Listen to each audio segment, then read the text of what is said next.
My personal goal for being a better boss in 2015 is to look more to the people side of the team that I'm leading. Knowing myself can be quite task orientated, and I want to make sure I understand their personal agendas as we go forward in 2015.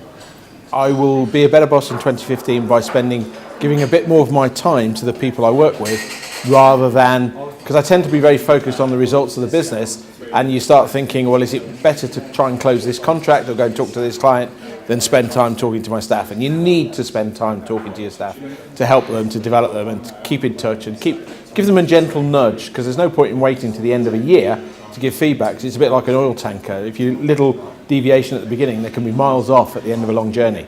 So you need to have frequent communication with them, and that involves your time.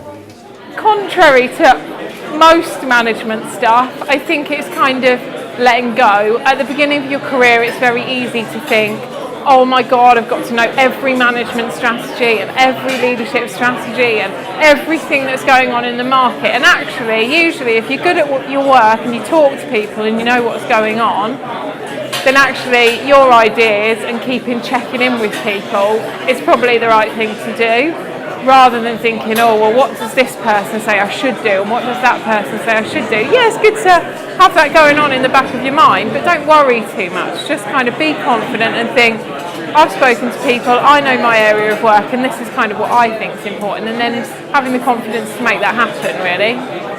I do much more coaching of my team. So we've been doing a lot of thinking about this. We'll be doing live feedback. It's just an exciting thing. I can't help but smile when I think about it. So more coaching and more opportunities to grow our people. How I'll be a better boss in 2015 is by one, understanding who I'm actually working with and actually giving them the skills and the efficacy to one day become better bosses themselves. How am I going to be a better boss in 2015? Well, there you go. I've done my Chartered Manager now. I'm now a fellow of the Chartered Management Institute, and you know what it's done for me? It's made me really focus on my business growth strategy and also my staff development. So my staff and I are sitting down doing a strategy day just before the end of December, and we've got very clear focus now. So really, it's going to be fantastic next year.